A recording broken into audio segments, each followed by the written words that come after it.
Okay, cool. So this is class 8 of Intro to Coding. My name is Guillermo. I'm actually just taking over for Charles because he wasn't feeling well today. Today we're going to work on these 5 particular challenges and any challenges that you guys might have questions on if we have time towards the end of class. So what's going to happen now is I'm actually going to break everybody up into groups of 2, and then we're going to discuss this challenge. So this is the challenge that we're going to be working on. It's called Sum of Negatives. Go ahead and you can actually click on the Intro to Coding Slack channel and go ahead and pull up this challenge in Replit, and you can go ahead and clone it now.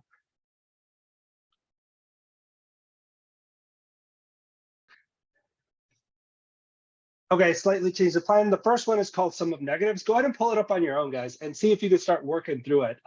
Anybody have any ideas how you would start trying to solve this problem? There's a bunch of different ways, just like anything in programming. Any thoughts?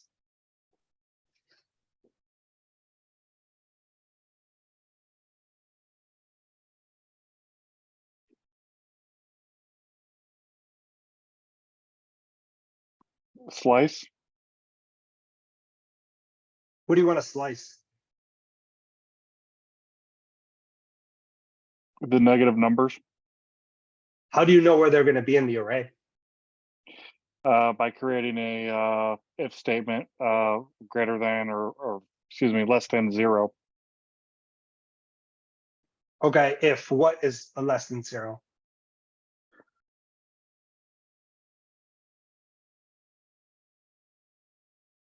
Some integer, right? Yep.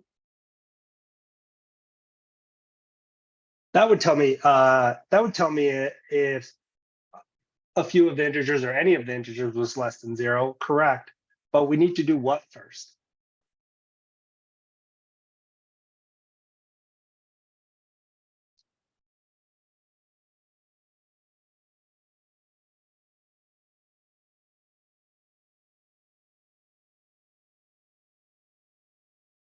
No, I see your chat. If said integer is less than 0, yes, we can check a condition, correct? But we're being passed in, the parameter is a num array. We can't check an entire array at once. Hey, is this array negative? Because that doesn't make any sense. But we can iterate over the array and then check if any of the numbers are less than 0 or negative, right? All right, Noel in the chat is saying a for loop. I'm going to do a for loop and check for what?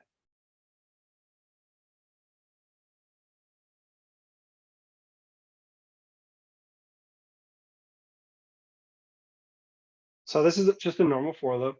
And I'm going to iterate and then check what? Check for negative numbers. Okay, that makes sense. So I can go ahead and move this up and say, hey, inside my for loop, if what is less than 0, what's the variable name I'm looking for? It's not I, because that's an index. There you go. Num array brackets I. If this is less than 0, what do I want to do?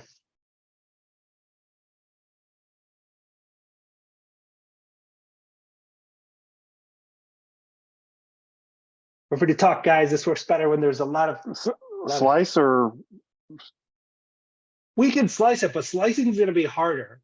We don't necessarily have to slice the num array. I think you can go ahead and just like set a variable of like sum, and then you can do like a sum plus equals that num array. So it's just adding it each time it iterates. What am I going to add? What am I going to, I'm going to assign the variable sum to what initially? We could put it to 0 just because like summing doesn't necessarily mess with 0. Okay, cool. So we have a variable on line 5 called sum. We've initialized it to 0. And now we're going to iterate over this num array. That's what's happening in line 7. And then we're going to check, hey, is each of these numbers less than 0? If they are, they're going to go into line 9. They're going to clear that conditional, right? This number is going to be less than 0. It's going to go to line 9. And now we want to do what exactly?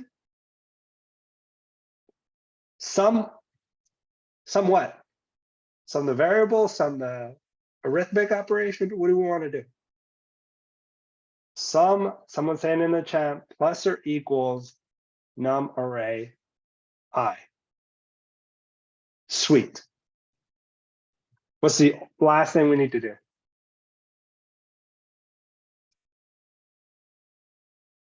Return. Yes. We can return sum. Get rid of that extra space. We can check. Are these my right answers? Are those the right answers?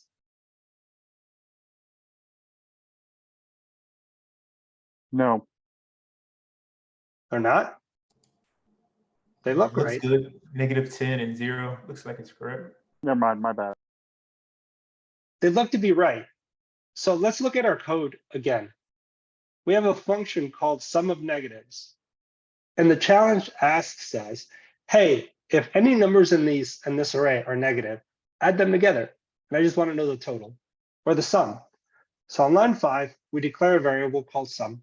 On line 7, we do a simple for loop. We're going to iterate over this num array. Array is just a collection of elements, right? Then we're going to have a conditional inside our for loop that checks, hey, is this specific element, is it less than 0? If it is, our code is going to execute line 9. And the only thing that line 9 does, it sums sum, which is 0, with every single number that is less than 0, which is what our challenge asks for. And then we just return sum. And that's how we get -10 and 0. This is a pretty common way to solve this. Does anyone else have a different way?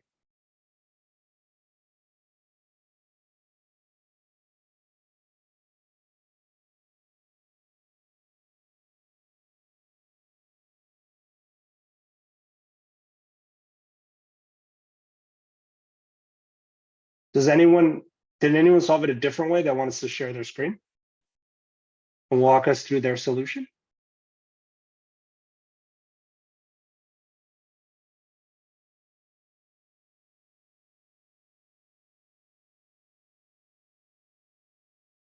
Learn more if you participate. Anyone? Is anyone familiar with higher order functions?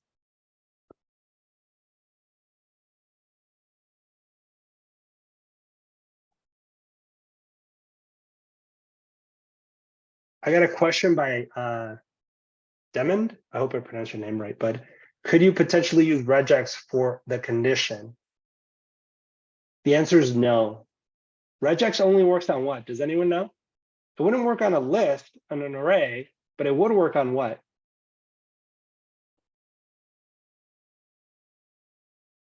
Regex specifically for what? For manipulating and matching what specific data type? Strings, isn't it? Strings. That is correct. It will only work on strings. And Charles indicated he doesn't use it that often. To be honest, he didn't like it. My words, not his. No, that's okay. Regex, it's just another tool on your toolbar. Anything you can do with regex, you can do with a simple for loop and a string. Yeah. You don't need it, but sometimes it does make things a whole lot easier. Any other way to solve? Go ahead. No, I was just asking because you were asking if there were any other ways that we could solve it. So I just thought to myself, if you remove the numbers from the array and then iterate it over the string with a reg expression, potentially you could, I don't know what the syntax would be, but I used it today for like a code words challenge to exclude a certain character, uppercase, lowercase. So I imagine if you can do that, you can do it for numbers too, because I think I did use numbers in it as well. That's why I was asking. Okay, yeah, it would only work if that number was casted to a string, right? So if it was like a number 1, but it was actually a string with quotations around it. That's the only way it would work. Gotcha. Yeah. All right, guys, you guys are a little quiet, so I'm going to teach you two variations of this. This worked. Does anyone know another loop that would work here? Another type of for loop? Yes, very, very good. Demon said just a for of loop. Let's try that. So if I used a different kind of loop, this is called a for of loop. Let num of num array and you check the exact same thing. If num is less than 0, you could just add it, sum plus equals num, and then you could just return sum. This should yield the same thing. Can anyone tell me why you would use the for of loop instead of the regular for loop? There's a specific reason why you would use one over the other. And which one makes the most sense in this problem? This is actually a pretty straightforward, pretty simple problem, but it's important to understand exactly what kind of loops you would use and why. That ultimately will make you a better programmer. Any ideas? Why do you use the loop on 7 as opposed to the loop on line 13 here specifically?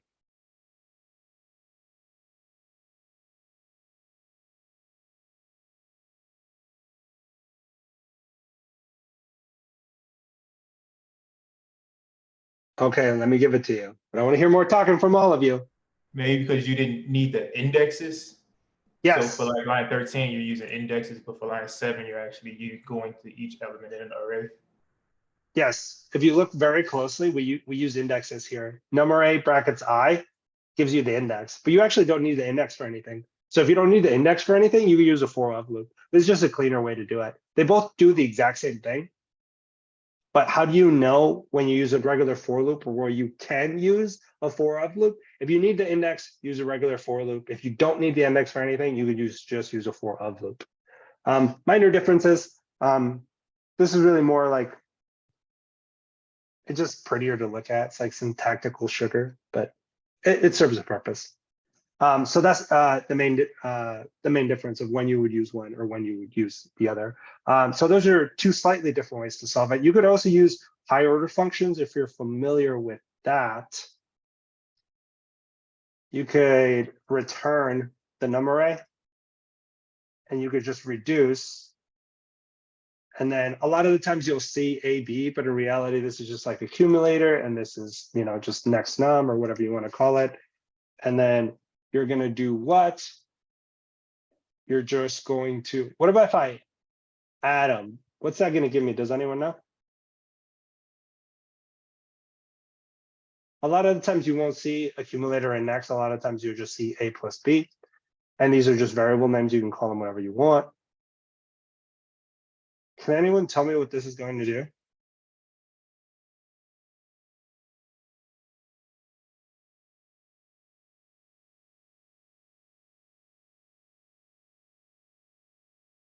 Have you guys touched on the higher order functions yet? I don't want to touch on stuff that We've too touched full. on them, but not used them hugely. Okay, cool. So this is actually going to add everything. Reduce is just a higher order function that's built into Python, into JavaScript, and it's going to add all the numbers together. So if this is done correctly, it's going to give me, yeah, that's right. It gave me 10 down here, and it gave me -5 here. It just added all the numbers.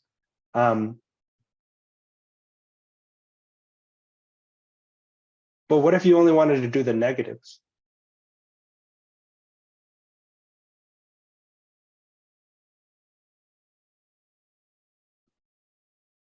Have you guys used filter yet? No? No. Okay, here's a homework assignment right now for everyone. Solve this using filter and reduce. Go. I'm going to call on one of you to give me this answer. Use filter and reduce the higher order functions to solve this problem.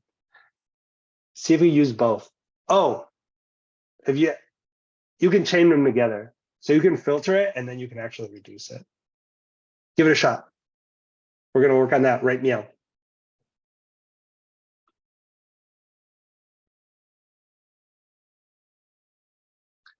All right, anyone have any ideas?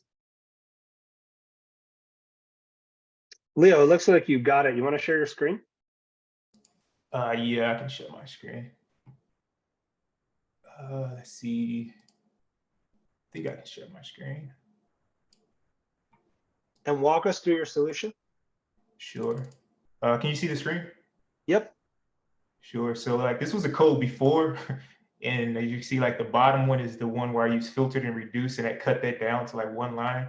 I've never used filter or reduce before, so I was kind of like surprised and excited that I got one line out of that, cut down some code. Even this is not necessary. But so I got have a variable declared, and I use the filter method on this num array. And from the filter method, from what I looked up, it looks at every element, I believe, and then you have like a conditional that filters it out. So like it goes through every element in the num array, I believe. And so so it goes to like say 3, and then it goes to this conditional that says, is this element less than 0? No, blah, blah, blah. And it goes to this one that says yes. So then it filters like this one, and this one, and then this one would not get filtered. So that takes care of the filter. And then I chained it to a reduce. And I kind of didn't understand really what the reduce was doing. Like it was my first time seeing reduce, and I just went through like the MDN to see like how it works, but I kind of didn't understand like what it was actually doing. But I attached a reduce to it, and yeah, so it just said put the A and the B, and it said something about accumulator and initial value, and then sum them together, and then you can sum them together in like a total accumulator, which is sum. So I just did that and put that to the variable, and then I end up I printed it here, but for the you need to return it for the actual result. That's great, Leo. Thank you so much. That works. How do I stop sharing? There we go.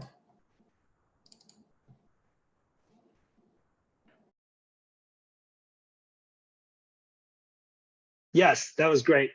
I'll try to walk through it one more time, just for everyone. That was really, really great. You notice that Leo, he declared a variable here. He called it, I can't remember what he called it. You can call it total. And then he kind of went into it. He went num array. You could do that, but you could even do, you can even type even less characters and just return it straight here on num array. So that's what I'm going to do. I'm going to do exactly what he did. First, I'm going to reduce and reduce just takes a variable, and he called his LM. So I can just call mine LM as well. And then it tells you, what do you want to do with LM? Well, sorry, I misspoke. I want to filter it first. Sorry about that. Not reduce, I'm going to filter it first. What filter does, it does exactly what it sounds like. It's going to filter my array. And every element, I'm going to check every element. If it's less than 0, I want you to keep it. That's what this says. So I'm actually just going to I'm going to actually run my code here, and we're going to look at that very first array. Once I run this, what's going to be returned in my console here? Can anyone tell me? What array?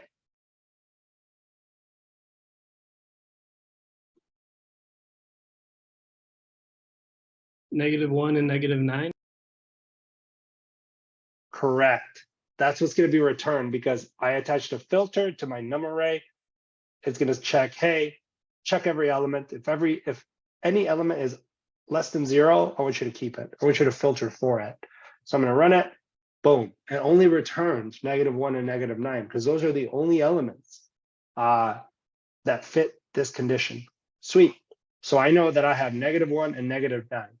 Now, the thing about high order methods, and this is something you might not know, but you do now, is you can string them together. So I already filtered that array. I can go ahead and reduce it. And when reduce, and I'm glad Leo brought this up, when you reduce something in JavaScript, it means you're going to reduce everything to one thing.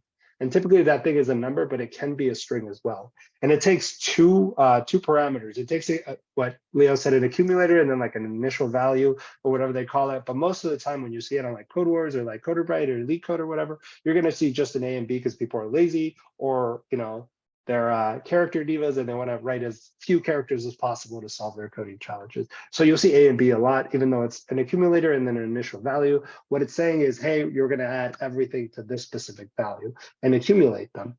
So here, to reduce, I want you to just add them together. I want you to add A and B together and give me a total. You saw that Leo put sum in here. When you're adding things together, this is kind of like a weird JavaScript thing, is most of the time you're not going to get an error if you just write it like this. but it's conventional a lot of the time just say, hey, I want you to start my total at 0. That's why when he put sum in there, he had declared, I think he said something like this, and he wrote 0 here, but you don't even have to do that. You can just pass it as 0. So what this tells me is, let me read line 4 for you. It says, hey, return this number array, but first filter it for any number that is less than 0. Okay, you got that? It's just -9 and -1. Sweet. Now reduce it and add them all together and add them to 0. It can be the total, and it should be -10.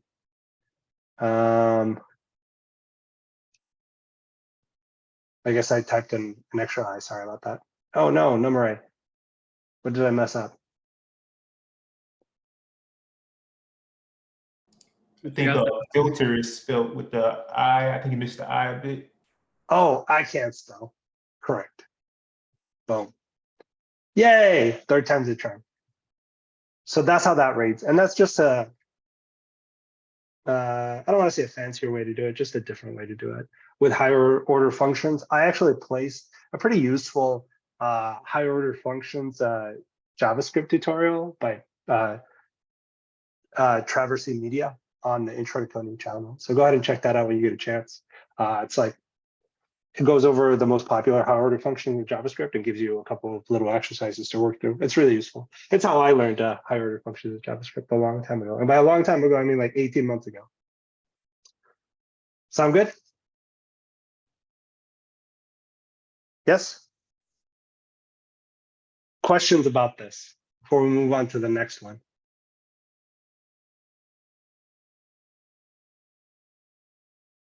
And when you get really fancy, no, we're not going to go. Anyone ever hear of arrow functions?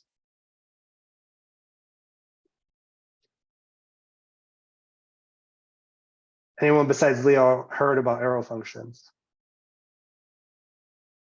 Okay, 2 people. You could even get real fancy, and sometimes if you ever see those one-liners on like Code Wars, you wonder, exactly what they're doing. You turn it into an arrow function, and you actually don't even need a return. You just boom, and then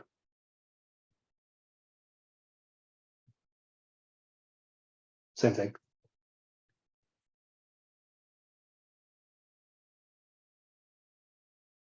As you progress in your software engineering career, you'll learn how to do these. This is really just your parameter. Typically, it takes parentheses, but if you actually just have one, you don't need parentheses. That's how you get rid of those. And then you have an arrow, and if it's only one function, you actually don't need any brackets. So a couple different ways to do it. Any questions before we move on?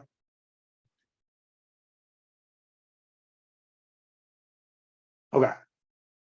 Second problem we're going to work on is this one right here. This one I will break you up into groups of 2 because I figured out how to do it. So give me 1 second, and I want you to work through range, arrays, and loops. Let me pause this.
Welcome back, guys. How'd it go?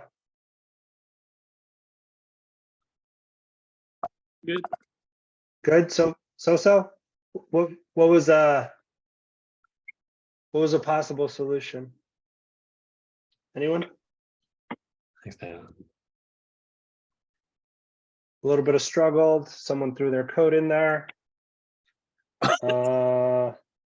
Popping, unshifting. Okay, that might work. A loop, right? I think a couple of groups were pretty close. Simple loop will work. There's a bunch of ways to do this, but I'm gonna do it probably the most common way with just a loop. What kind of for loop am I gonna use? What kind of for loop? Just for loop. A for I loop or a Oh. for of loop? Of. Or of. Is that correct? Did I ask you a trick question? I didn't mean to trick you. Just a regular for loop will do. And I is gonna equal what?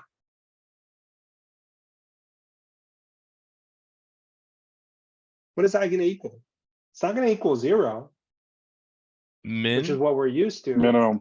Min, yes. And then we're gonna go until when? Maximum. Max, correct. And we're gonna do what? Increment, right? By 1, sweet.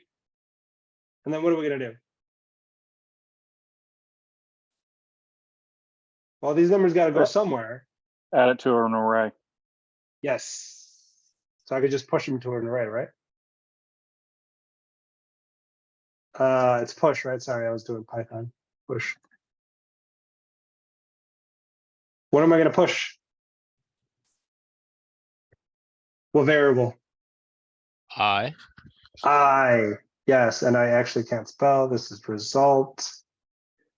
And then finally, what's the last thing I'm gonna do? Return. Return result. Let's see if we got it. Oh, that's pretty close, but not quite there. What did we screw up? Should be minimum minus 1, correct? -1 or +1? +1. +1. Let's try +1. Let's run it again. Is that the answer? Yes.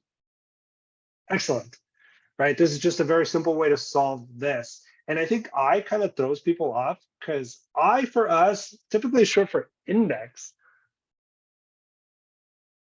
But we're pushing an index and that doesn't seem right. You can actually rename it to anything you want, right? You can name it num if you want. And you could go num plus plus, right? And then result push. And then if you're pushing a num, that makes more sense. You can run it. And you should get the same answer. Yes. So I is just a variable there, right? Because a lot of the times it's meant to indicate to mean index, but that could be whatever you want. It could be monkey or banana. I mean, you would never name that. I mean, name your code that, but well, unless I guess you were dealing with some kind of like monkey game, I suppose. Oh man, that's being recorded. See, this is I don't like being recorded. Fly off the handle, man. Keep it together, Guillermo. Keep it together. It did sense. Does this make sense? Any questions about this challenge? No, it makes sense. Yes.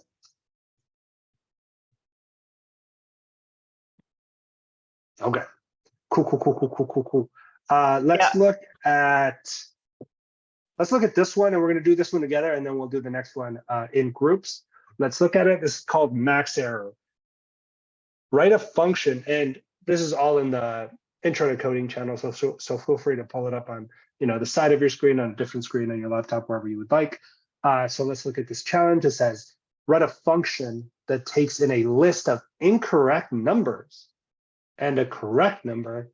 Return the incorrect number farthest away from the correct number. Oh, this is confusing. What is this asking?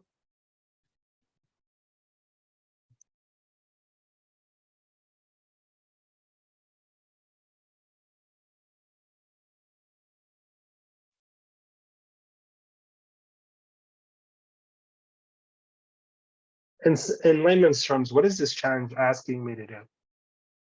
It's telling you to take one number that is considered the correct number and then look through a list of numbers in the array and find the value that is furthest away from that correct number. Okay, so if we look at our first example, we have an array of the following integers: 3, 6, -10. And then you get passed in a correct number, which is 0. So if you take the absolute value of these two numbers, if you subtract them, you want, well, actually, you can't take the absolute value because that negative sign is important. Okay, you just need to find the difference between the number that they give you, correct num, and a number in the array. But that difference can be negative. Let's look at line 10. The number that they give you is -9, and the answer is 6, because 6 is the furthest away from -9, because that difference would be 15 steps, right? 15 numbers. Okay, I think I understand. Does everyone understand what the challenge is asking?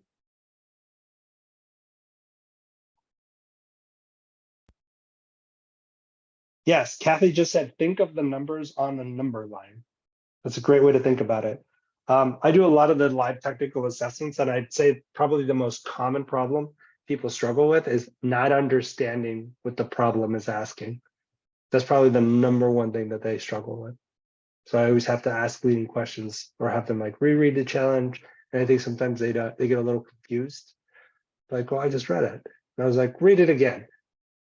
And then explain to me what the challenge is asking.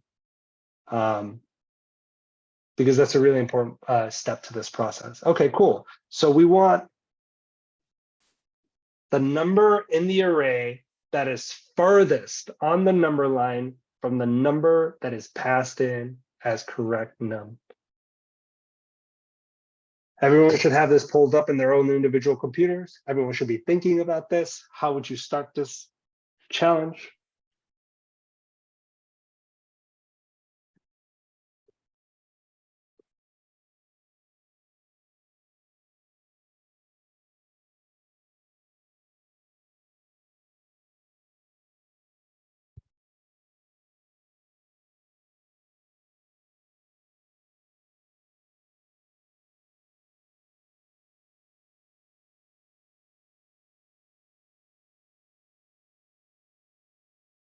Noel is saying a for loop with index. An index to keep track of what? Noel? Wrong numbers. Okay, cool. So we're thinking for loop where we can keep track of indexes, or at the very least get the indexes of the elements. Okay, cool. We have a correct num. What else are we going to need? Demond is saying, hey, we need to keep track of the difference of the numbers. Okay, let's look at the very first challenge. Let's look at the very first, not challenge, test case. Comment this out, and we look at number 9. If we console log, what would be the difference if we console log? Is everyone familiar with the math module in JavaScript? Math, ABS, I believe it is. It will give you the absolute value of two numbers. Let's say if we do the absolute value of 3 minus 0. And I just took this from literally our first test case, 3 minus 0. And let's say I did this 2 more times, right? Let's say I did this 2 more times. And I do it with each element of the first test case. Not 3, I do 6, and then I do -10. And then I run this code. I'm going to comment this out just temporarily, and I'm going to see, hey, does this give me, what kind of numbers does this give me? Okay, so this gives me distance, right, from one number to another. If you're not familiar with math ADS, it's just a built-in function the JavaScript gives you. It'll give you the absolute value of whatever's in the parentheses. So it'll give you, a positive integer. So if we do this on all three elements of the very first test case, we see that we get all these numbers. They're all positive integers, but there's how many steps are they away from the correct number? And this one is correct, right? Like one of them is 10 steps away, right? So that would be the answer, except it would be the negative version of that, right? So how does this help us, or does this help us? Tyler just asked a really good question. Would you run into an issue with absolute value when the correct number is not 0? That's a really good question. Why don't we try it? So if we do that, we can see that on this will be my second test case, right? Second test case. I can't spell. And this will be my first test case. I'm just trying to think if this is going to help me. So the first number there is a 3, the second number is a 6, and then this one. Oh, actually, all the numbers in the array are the same. The only thing that's different is actually the number. So if I did 3 minus -9, that would just be, I actually don't think you can do this. Can you do this in JavaScript? I actually don't know. I don't think it's going to read that. It would, you would have to be adding a positive, right?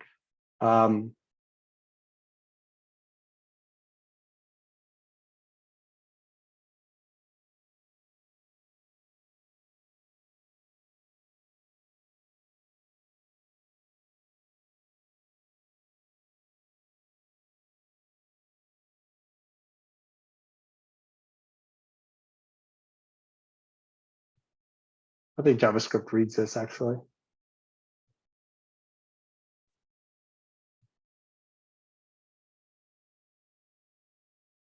I didn't know it did this, but it actually does read it.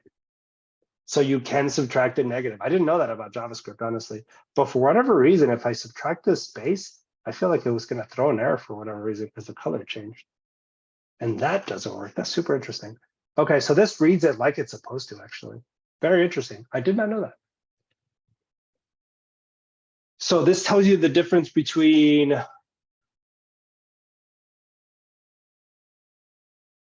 the second test case as well, right?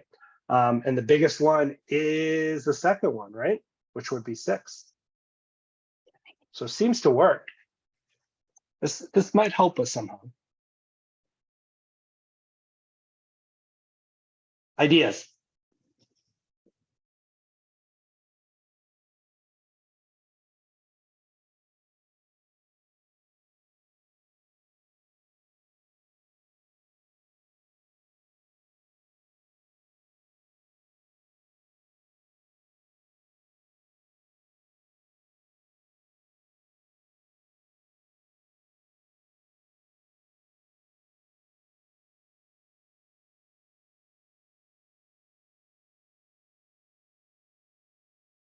What's something we know we have to take care of? We need to keep track of, sorry. What's one thing we know we have to keep track of? The distance between the correct number. Total distance, yes. So let's just set it to 0. We know we need to keep track of that. What's another thing we need to keep track of? Not only do we have to keep track of the total distance, we also have to keep track of what?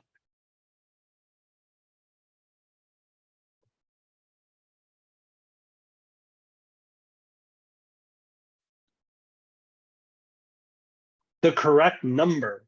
That's right, but not really the correct number.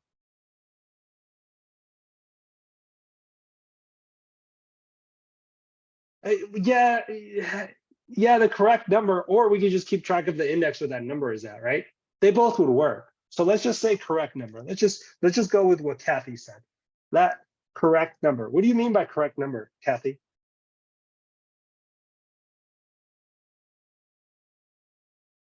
the number that we're trying to use as our standard to keep the ones that are incorrect away Okay, from, or the cool. ones that are further away. Cool. So we can do a couple different things. We could assign correct number to nothing right now and just initialize it, or we could just give it some arbitrary value that we know is probably wrong. I'm just going to initialize it and see if we can work with that. Okay, cool. So we have two variables of two things we need to keep track of. Now, what do we need to do next? We need to iterate over what?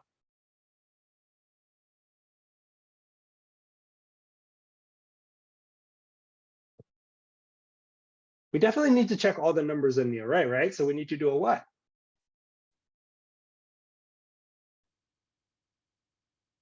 A loop.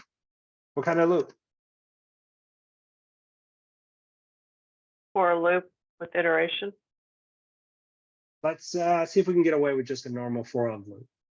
Let's call it num of wrong nums. Cool. We're going to iterate over each element. And as we iterate over each element, what are we going to do? We're going to check what?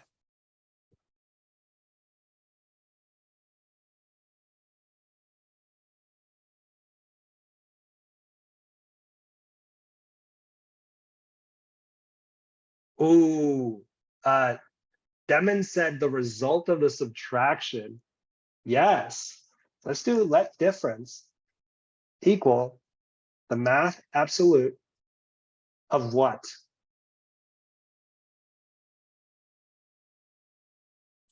Of that specific number minus what? Correct numbers, yes, correct num. And then in here, we're gonna have a conditional that checks what? If what?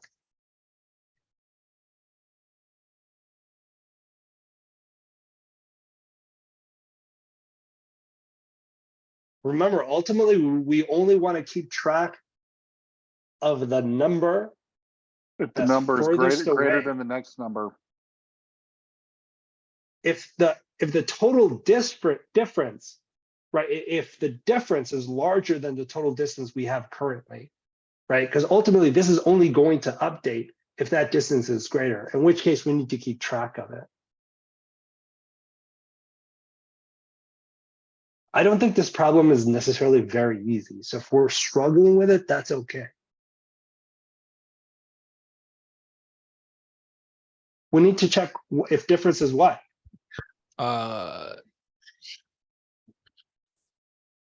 Is bigger than what?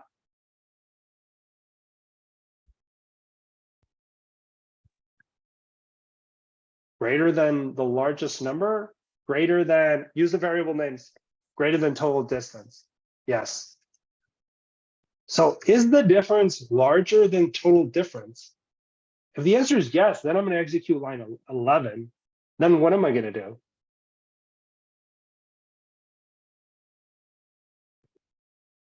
What am I going to do on line 11? That's my question. You're going to rewrite You're close. total distance, Not total distance. correct number. Both. Actually, I misspoke. Yes, total distance, but also correct number. So total distance, I'm going to reassign to difference because that's now bigger. And I'm also going to reassign correct number to what? Anyone know?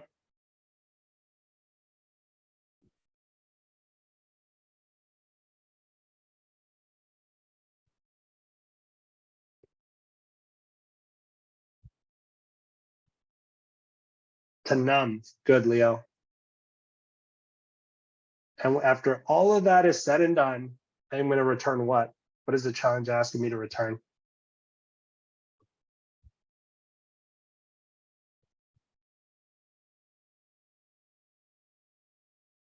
Is it asking me to return total distance?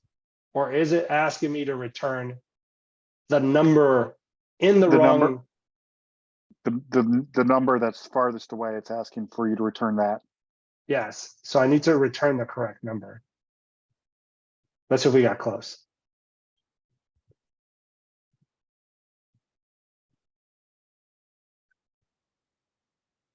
So it should be -10 and 6. Correct number. Let's look at our error message. Error ability to read errors is actually really important. Let's look at this. It says correct is not defined. That means I misspelled it somewhere. Correct num right here on line 8. And if you see up the stack right here, you can see that, hey, JavaScript 8, that means line 8 space 29. That's where the error occurred. And it was just, I misspelled it. So let's run it again. It says -10 and 6. So the first one's right, but the second one's wrong. They're both giving me -10. Thoughts?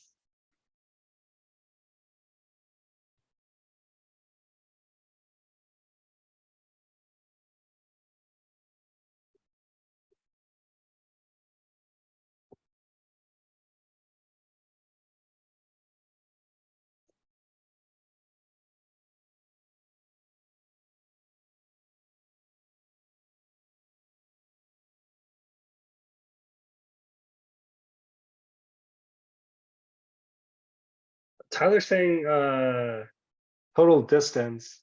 Oh, I can't spell. Oops. Come on, guys. Everyone's looking at this. Total, another reason I don't record these things. Total distance on line. Dude, I misspelled everything. On 4 and on 11. Thank you so much, Tyler. I appreciate you, bud. Total distance is not defined.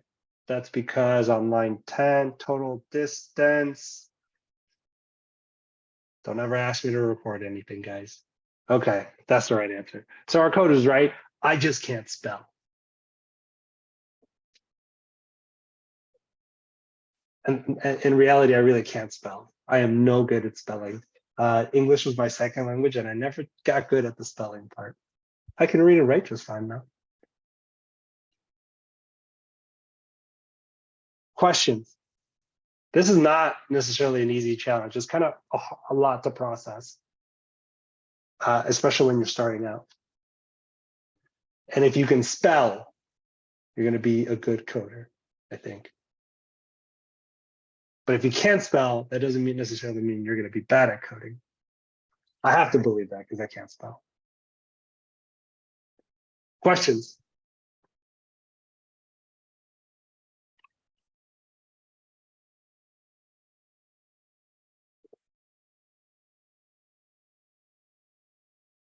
Notice how I used a for of loop simply because I didn't need the index for anything. It just makes it cleaner to read.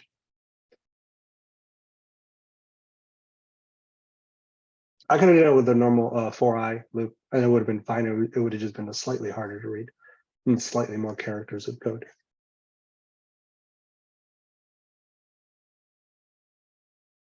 Does it make sense?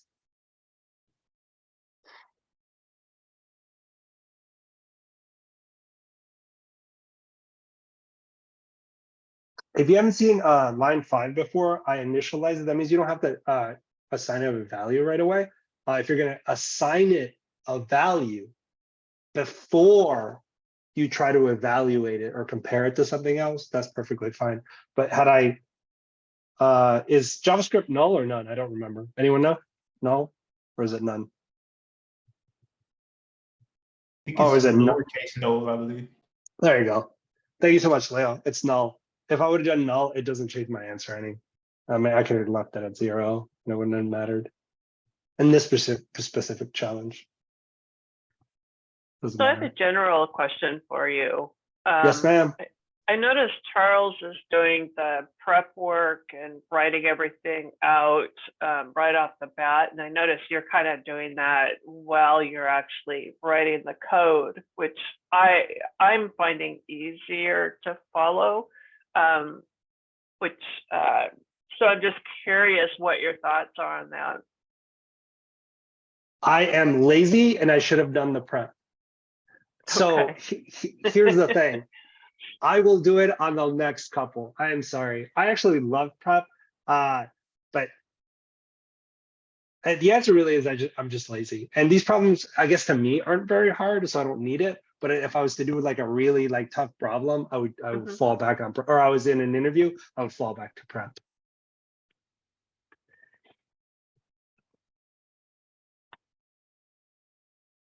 I guess this problem's easy, but I can't spell. No one's perfect, man. It's okay. If you said you were, I don't think any of us would like you. Yeah. Yeah, there you go.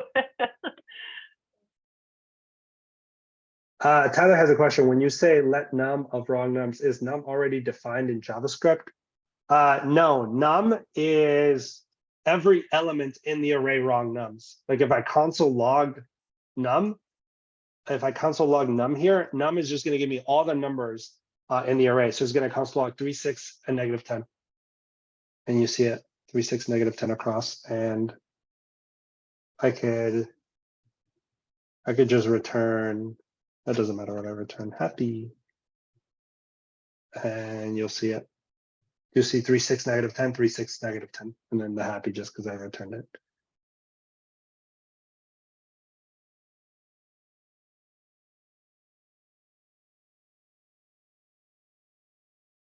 So Tyler, num is not the num is just every element in the array wrong nums. That's why when I console log num on line 8, you get all the elements. You get 3, 6, -10, because on your function call, those are the elements of the array both times. That's why you see it twice. And the second question Tyler had, are you just calling on it when you do correct number equals num? So right here on line 13, I'm not calling anything. I am reassigning it. This is actually a really good question. When you declare a variable in JavaScript, you can use let, big var equal, happy.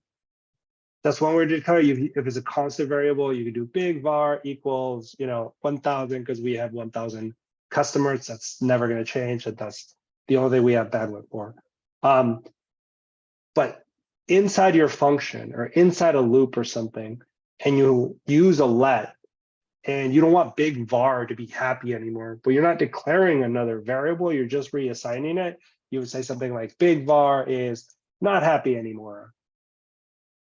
And there you go. Line 5 is effectively reassigning it. You're not recreating another variable. That variable already exists. You just want to change it to something else.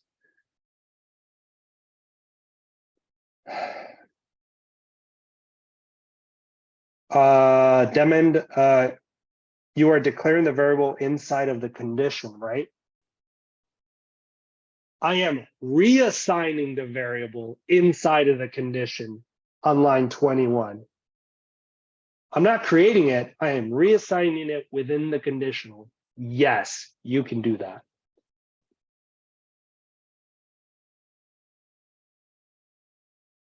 Really great questions, guys.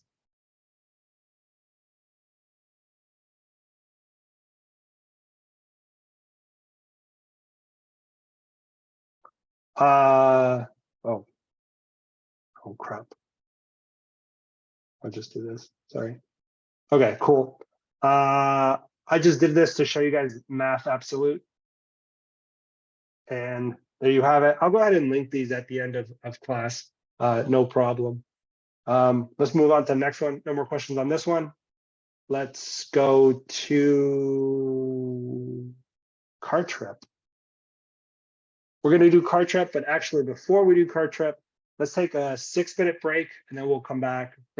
Not rest your eyes, just, well, yeah, rest your eyes. I'm going to put a timer on the board. Take a 6 minutes, walk around, drink some water. Resume recording.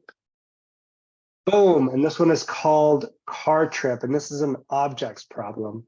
You're going to notice that on line 14, we have an object, and this is what I'm going to, this is going to be my argument for my function call on line 21. And I'm going to pass it in just a thing called object, and in it, it has 3 key value pairs, because that's what objects have. They're made up of key value pairs. So the key here is people, and there's an array in here as the value. It has 2 people, Spider-Man and Batman, as a miles key with the value of 1,500, and then it has spare tires used 0, and then it takes actually two parameters or two arguments. The first one is this object, and then the second one is, I just called it miles to drive, and it's an integer of 5,500. So if we pass these arguments into the function called car trip and we console log it, our output should be this new object. So following prep, what does P stand for? Parameters. Parameters. Yeah, parameters. So what are my parameters? Can anyone tell me? What am I passing in?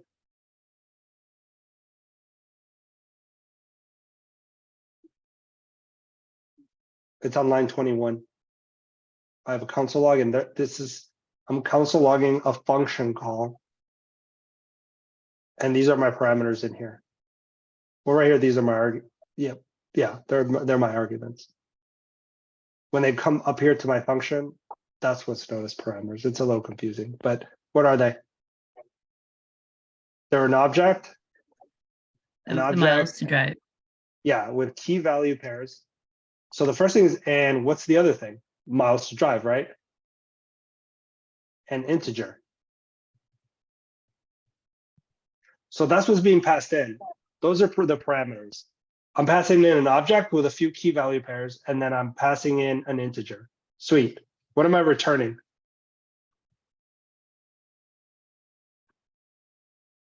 An object, Yes. An object with what? updated values. With updated values. Good. I really like the way that you said that because you were accurate with your words. Yes, we're updating the values. We're not changing the keys at all. We're not deleting keys. We're not adding keys. We're not doing any of that. We're updating the values of these keys within this object. Yes, an object with updated values. And here, this is probably one of the most important parts. Here's a personal example. So if our parameters, this is an example. If our parameters were, let's say, an object with people, and it was G Money was the only person, and the miles were how many miles? 0. This is a brand new car, and spare tires used is 0. And I passed in miles to drive, let's say 1,000. Oh, this is actually a tip, guys. When you write your example, write a really simple example, because a lot of the times you're going to be doing it in front of everyone. Also, you're on a time crunch. So pick a really easy example. So notice, so example, I am going to pass in these two parameters. I'm going to pass in this object, and I'm going to pass in this integer of 1,000. And what am I going to get back if I do this correctly? Can anyone tell me? I'm going to get G Money as the passenger, and I'm going to get, what am I going to get for miles?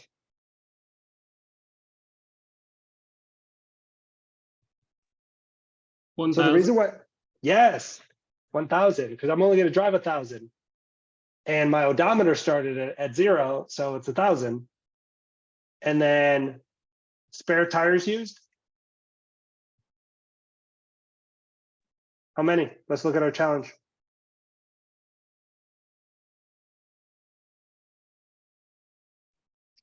One for every 1,000 miles used. So 1, right? Yeah. Perfect. So that's, It's a rocky road. Yeah. So look at my my example, the one that I chose. I chose a really simple example, right? That's what you want to do. Pick something really simple that you can do, Would it off the be dome. one spare tire? If you after 1,000, it would be one spare tire. So like 1,001 would be one spare tire, but 1,000 is under that. How about 1,001?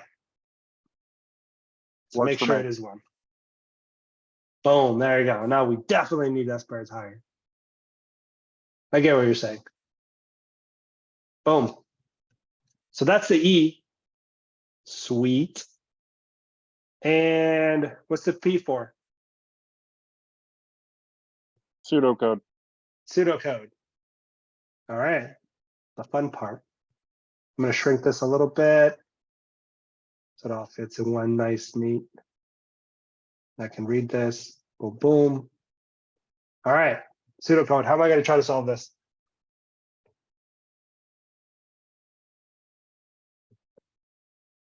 What's the first thing that I'm going to do?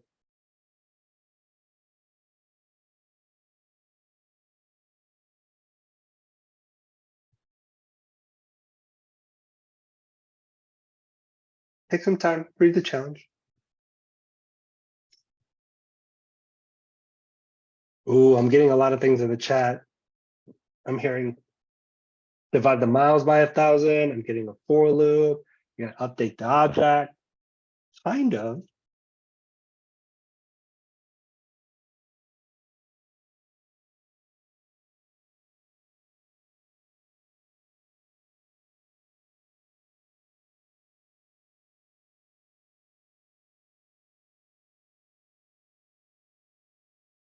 I'm hearing update the object, label your object.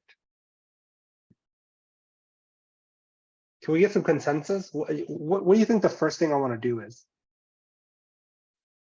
Remember, you're getting two parameters. You're getting this object and then miles you have to drive, right? Miles to drive. And really, the object changes based on how many miles you need to drive. Because the miles that you need to drive is going to alter your odometer. And it's going to alter how many spares you need, which need to be updated in the object. So what do you think you need to do first?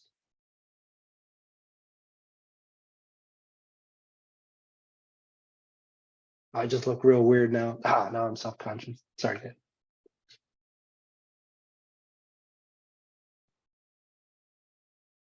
You cannot update the object without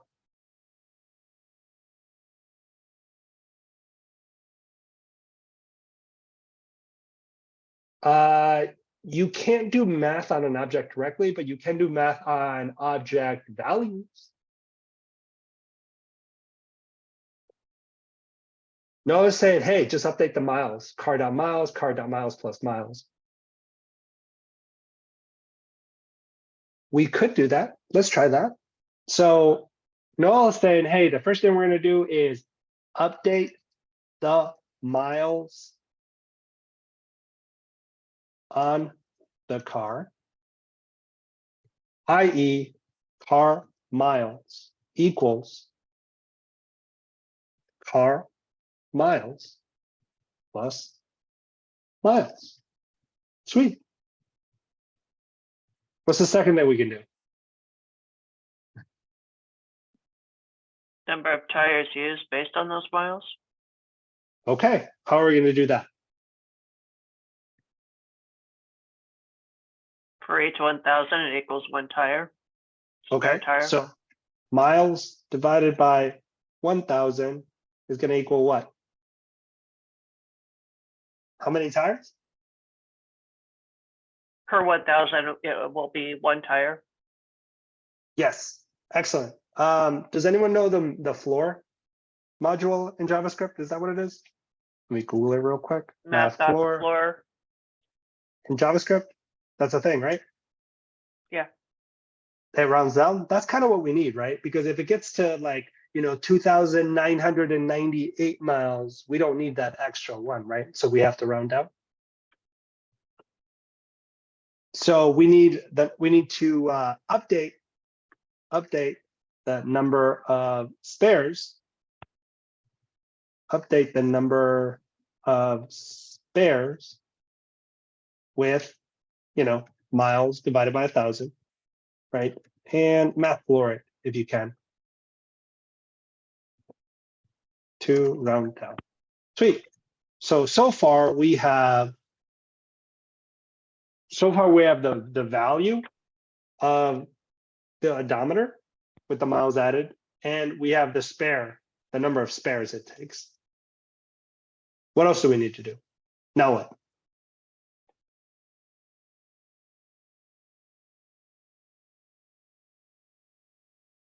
That is it? The only thing we need to do?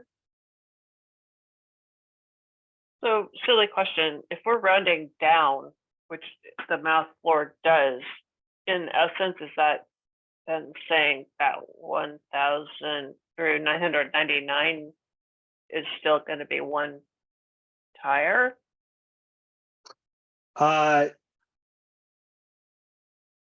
Good question.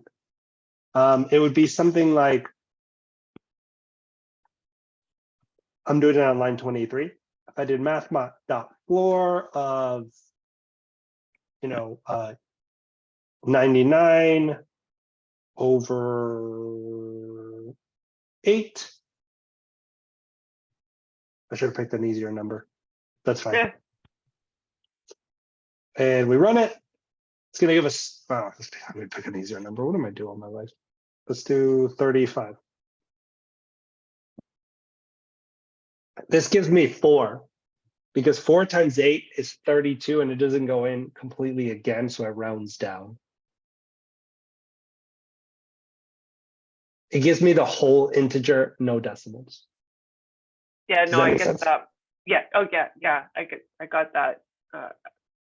So if this did something like whatever our thing is, 5,500, can't type 5,500, and it was 1,000.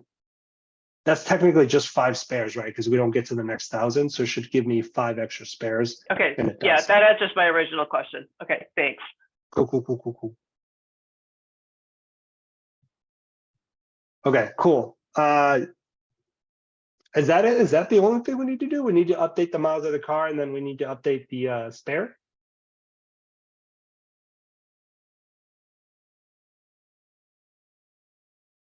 Unless you lost a passenger. No, I don't think we did. Okay, so let's give this a shot. This pseudocode, I think it's a little broad. I don't know if that's the right word, but maybe a little broad, a little big, a little vague, but we're going to try to give it a shot. So there's our prep. Sweet. We understand the parameters that are going in. We understand what we need to return is an updated object. We gave an example, so it shows us that we understand the problem, what the inputs, what the outputs are going to be. We did a little pseudocode. Okay. First thing in our pseudocode, it says update the miles of the car. Okay. I'm going to grab the car and I'm going to do dot miles, and I am going to assign it to car dot miles. And this was somebody's code. No, I believe. Plus miles. That's going to update the miles. Sweet. Now, step 2 of my pseudocode, it says update the number of spares. Okay, so I'm going to go car dot spare tires used equals car dot spare tires used plus math dot floor. And then I'm going to take my miles, and we know it's an extra tire for every 1,000 miles. Sweet. What's the only other thing left to do? Return. Return what? The object. Yes, the car object. So if we did this right, this should be our console log right here on line 17. Is that right?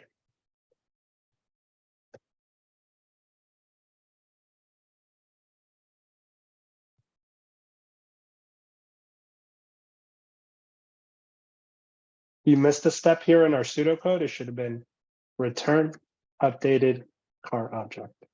Just wrote it on line 24. Yes, that is the correct answer.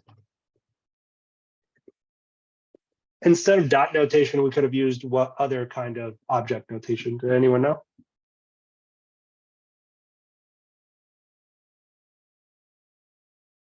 Bracket notation. Good, Leo. Can anyone tell me why it makes sense to use dot notation over bracket notation or vice versa? Because there's actually a really important difference you need to understand. And actually, if you can only remember one, use bracket notation, and I'll show you why in just 1 second. You know that you can access key value pairs from an object with dot and bracket notation. I think everyone knows that. Can you tell me why you would use one over the other? Just in case 2 words. Very good. Tick.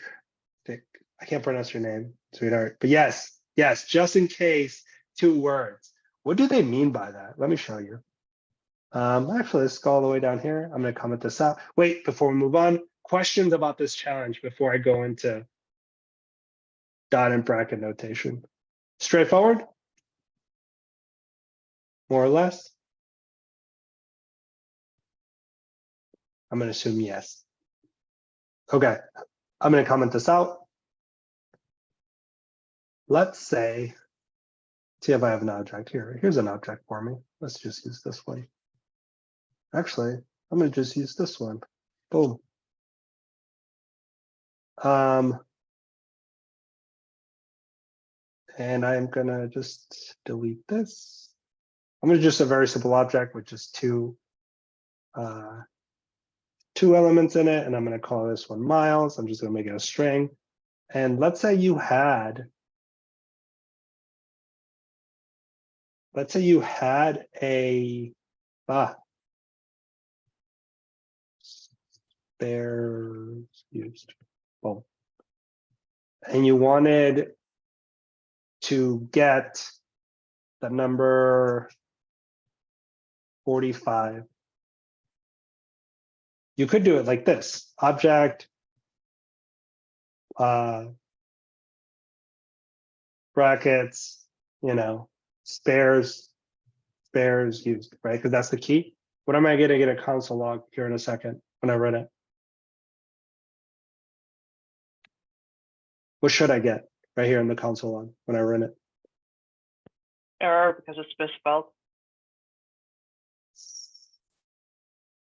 Down Good below. catch. I'm being a smart. Spares? No, console down below. Oh, right. I was just being a smart ass, so No, you're forgive good. me. Console. But what am I going to get in a console if it's spelled correctly now? What am I going to get? I'm going to get into the integer 45. of 45. Sweet. Try to do that with dot notation. Spares used. That's not going to work. So if you can only remember one, use bracket notation because that's going to work 100% of the time. Dot notation is only going to work if the keys are one word. Also, on the computer that you eventually decide, well, or really any computer for that matter, when you create your folders and you're storing your code, computers can't really read spaces, so don't have any spaces. Use underscores or hyphens or asterisks or forward slashes or money signs or whatever you would like, except don't use the space. Trust me on that one. Because when you're trying to use a terminal and like CD into folders, you're going to run into a lot of problems. So you are now a software engineer. You will never use spaces to name any of your folders on your computer, and you will be better off for it. Yes? I'm going to assume I'm killing it. Yes? Boom. I think we're going to have time for one more. We're going to do this one together. One last one, hot potato. I don't know if we're going to get to it, but I think we have enough energy. Well, actually, we might get it in here. Let's do it. Are you guys ready? Ready, Freddie? Ah, this is very similar. Sweet. This is an object problem. Let's give it a shot. Take a moment to read it.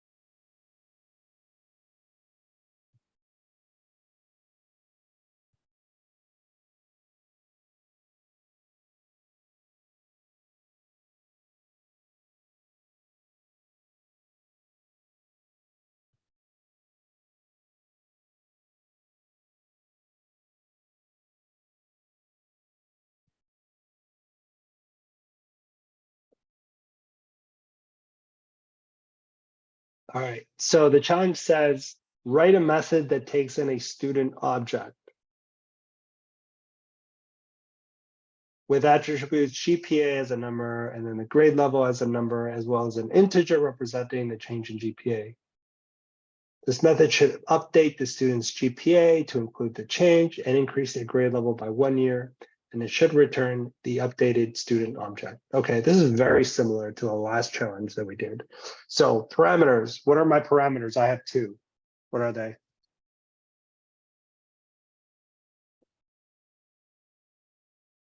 An object and a number.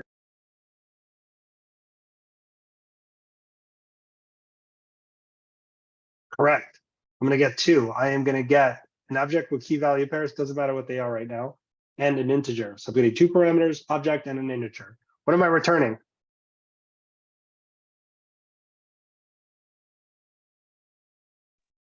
An object with updated values. Yep.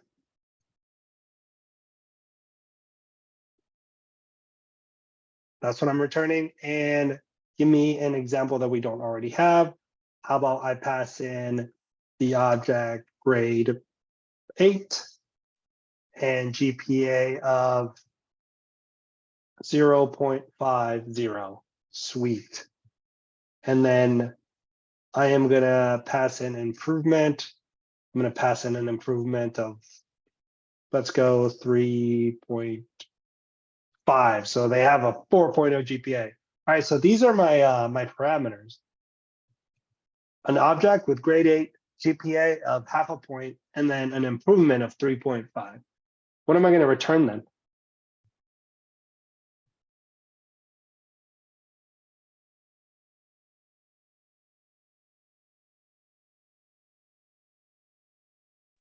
The grade of 9 and the GPA of 4.0.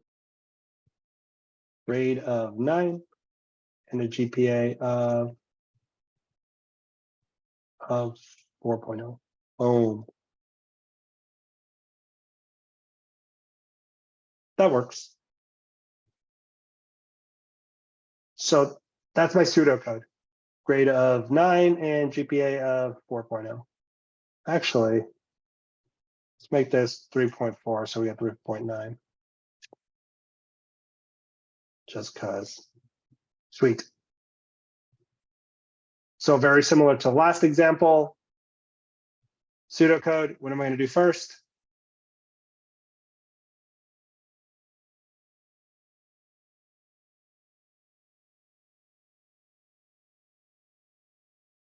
Anyone?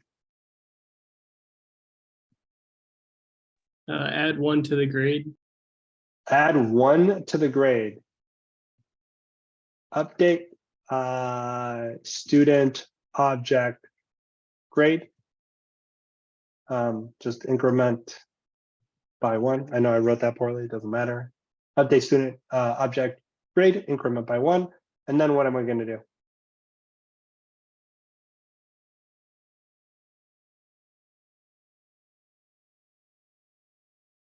Then I'm going to update the GPA, right? By what?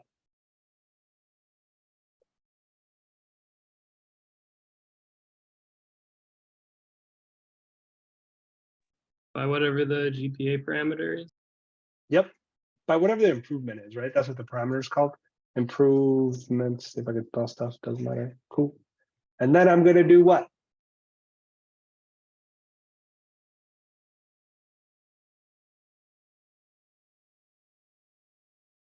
Remember my return. I'll return the object.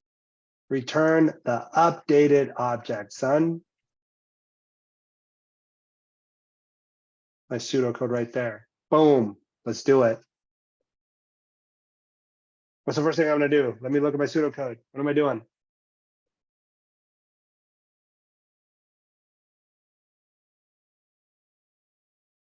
I'm going to update the student object grade. So I'm going to go boom, grade, and I'm going to update it to what? Student grade plus uno, plus 1. Sweet. Then I'm going to go and I'm going to update student GPA. Yes. And I'm gonna update it how? Student GPA plus what? Anyone? Bueller? I actually hate that movie. I don't know why I quoted it. Oh no, did I say something mean? I think people love that movie. I just said something that people are not gonna like. Improvement. Yes. What's the last part of this? Anyone? If I'm looking over here, it's because I have your names in the chat on my right-hand screen. Return student. Return student, which is the object. This should have updated the key value pairs that we wanted. Let's see if we did it right. This should yield this object right here, grade 11, GPA 2.8. Boom, grade 11, GPA 2.8. And this is actually, this is another test case, actually. I can just bring it up here. Oh, no, there's a reason why I had it down there because I needed this right here. This is what I'm gonna pass in. I can go ahead and run this one as well. And the right answer should be on the right-hand side. Let's run it. Is that close? Yes, it is. Boom. These right here, these parameters are just being passed into the second test case here on line 20. And these parameters on line 11, 12 are being passed into this test case on line 14. That's all it is. That's why you have it like that. Questions?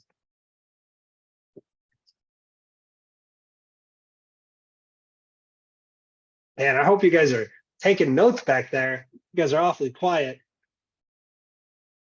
Oh, one of the most valuable things when you're learning how to program are times like these, when someone can get you unstuck. Because if this hasn't happened to you now, it will if you continue down this path where you'll be stuck for hours on like a missing semicolon or like something just insane like that. And you want to break your keyboard in half. And if you haven't, that hasn't happened to you yet, it will. You're not immune to it. But that's probably one of the most valuable pieces of advice that I received when I started coding. It's really important that you find a community that can get you unstuck when you're stuck, because things get complicated and you just improve a lot faster. And there's just some things that you don't have enough, you don't know what you don't know, right? So it's really tough, especially in a new field. Anyway, questions about this before we move on? You ever got to a point where you wanted to break your keyboard or not? That hasn't happened to anybody? Was that just me? Okay. Or throw your computer out the window. That counts. Same idea. Questions about this? I will say right now, objects probably the most important data structure in all of software engineering, not only in terms of solving coding challenges, but also pretty much in everything you do in software engineering. A lot of the data that you receive is JSON data, and that's just one big object, especially when you start like pinging APIs or getting data from different APIs at whatever company you end up working for. It all comes in objects. So being able to work with them and then parse them, it's really, really useful.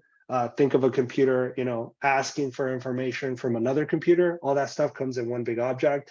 And then your logic for your company will parse it and then either show it to the user or put it in a database or update your database or send a payment or whatever the case may be. Objects, most important data structure in all of software engineering. I firmly believe that.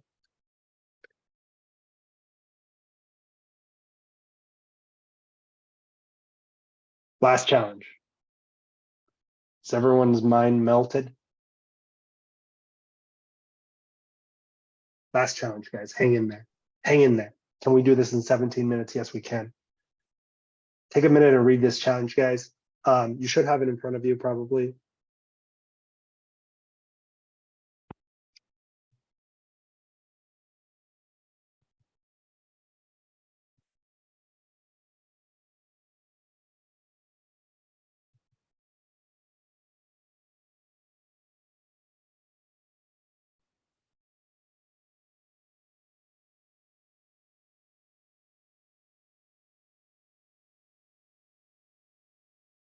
Devin, I saw your message about object-oriented programming. That's kind of a different idea, but kind of.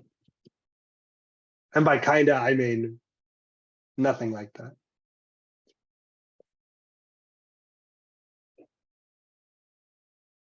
Oh man, I kind of don't want to answer your question right now, Devin. It's complicated. I wouldn't worry about that right now. Is the idea that like everything in certain languages is an object and has certain properties and methods you can call upon it, and it gets kind of hard to understand. Cool. OOP is really important. It's like a programming architecture that certain programming languages follow, and really it's a way of like writing code as well and organizing your code to build like really large applications. That was more of a not so great definition, but that's all I'd give you right now. Okay, let's look at this challenge. You're a teacher of a class with 5 students, student 0 all the way to student 4. Cool. And you want to play a game of hot potato. Initially, give the potato to student 2, and after each turn, the student will give it to a student on their right. So student 0 will give it to student 1, student 1 will give it to student 2, student 3 will give it to 4, and so on. And then student 4, which is the 5th student, will give it to the initial student. So it's a big circle. Sweet. Write a method taking in the number of turns and return an integer representing the student that the potato lands on without using loops. Oh, this is interesting. Okay. What are our parameters? We actually only have one parameter. What is it? Number of turns. Number of turns. Integer representing number of turns. Sweet. What are you returning here? Which student it lands on? Returns integer that represents student holding hot potato. Example. I'm starting to lose it, guys. I'm trying to hang in here. Example. Let's say we gave 2. Let's remember, when you do your example, choose a really easy example. Time is of the essence. And the example is really just to solidify that you understand the question. Because remember what I told you was the most common mistake that I see? People don't really understand the challenge before they start trying to solve it. Okay, example, let's say 2. Let's say we call potato with the number 2. What are we going to get?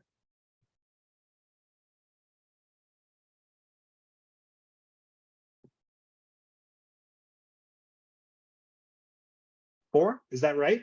If the potato starts as student 2, it goes 1 to the right or whatever, goes to student 3, and it goes 1 more, it goes to student 4. That is correct. It's going to go to student 4. Student quattro. Sweet. That's our example. Pseudocode. What do we got?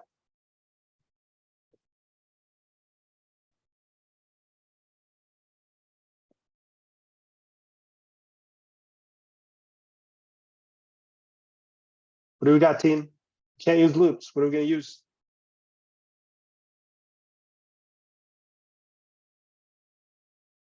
I don't even know if we need 4 steps, but I just wrote them. Boom. Let's go. We can't use any loops. So what operator will be useful to us here probably?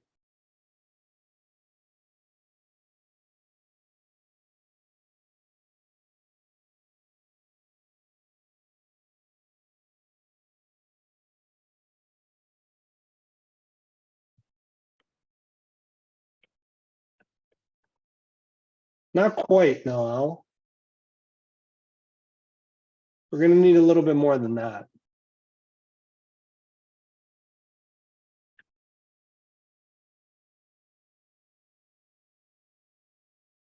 Any ideas, guys? Any ideas at all?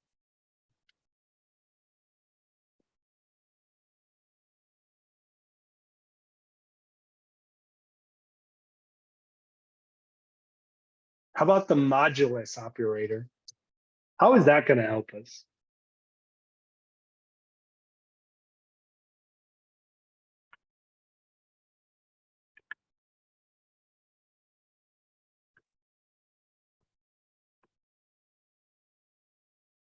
How is that going to help us? What does the modulus operator do? Gives us the remainder. Yes, gives us the remainder. If we're dividing by something, it's going to give us the remainder. How many students is there? 5. 4. 5. There's 5 students, right? Index is 0 to 4. Yeah. So 5 students. So if we divide using the modulus by 5, it's going to give us the remainder. How does that help us?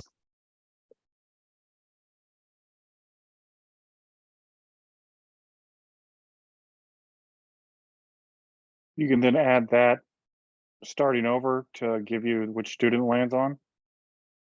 Very good. We could do that.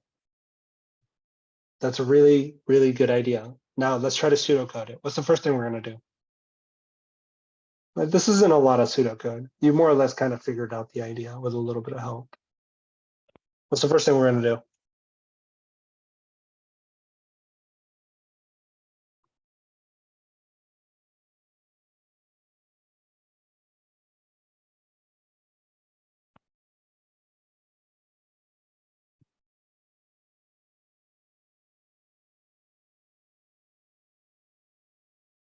You pretty much already got it. You're not going to need a lot of pseudocode because you know that if you modulus 5 is going to give you the remainder, and that can point to the student. Well, it's going to So- start out with student 2 or the index of 3, if I'm reading the problem correctly. Okay. Actually, 0, 1, 2. So it'd be 3, not 2. Index of 3. Yeah, so it's given to student 2 initially, right? So what are we going to Right. do? Make that our starting. Well, Make what our number of starting? turn. It would Okay. be the turn, number of turn, it would be the first turn. Okay, so student 2 is a starting point. And what are we going to do to it? Hand the potato to the next student to the right. Yes, but how many students do we know though? Student 0 goes to student 1, student 1 will go to student 2. Plus how many ever times you're passing potato. Yeah. So that's num of turns, right? Yes. Okay, so student 2 add num of turns to student 2. Right? Because that's how many times it has to go. What's the second step? You're going to do modulus of 5. Modulus of 5. What are you going to modulus 5 of? The current student you're on, I think. No.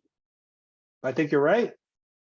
Current student you are on, modulus of 5. That's actually going to return it, right? This returns. This returns the student that, this returns the student that potato is at. You actually don't even need a third one. Let's look at it. So modulus is something that I didn't find it that was that intuitive or how useful it would be, but actually it's super useful for problems like these. For finding the remainder, for finding if something's odd or even, for cycling through, X number of students, modulus is really clutch for that. It's really useful. Okay, so the first thing we're going to do is we're going to get some sum, right? Some sum of what?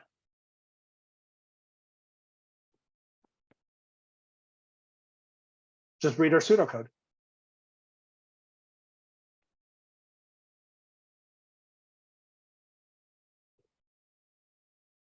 So adding the student to, so we're adding the number of turns to the student to, so 2 plus, Yes. Now what?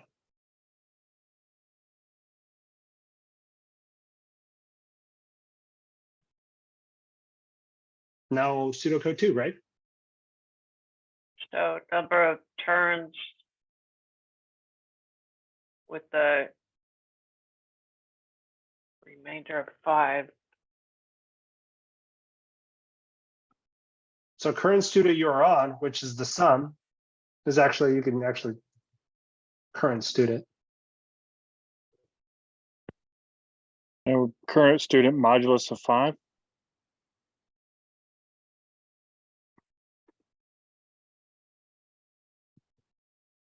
Into modulus of 5. Is that right?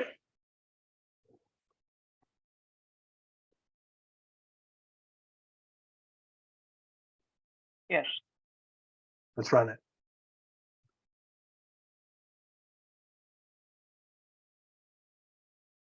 Yay. Let's do hours of, what was it, 2? Or what was it? Yeah, potato dose. Potato dose would equal student quattro. So it should be 2, 3, 4, 4. Yep, that works. Boom, victory. I'm forgetting that entourage character. Drama. Mm. When he yells out victory. I don't know if you guys were entourage fans. I never actually saw like that many No. episodes. Uh, Questions, comments, concerns. I think I had a teacher that always said that. All right, guys, we're going to wrap up with just a couple more things. Let me pause the recording here, stop recording.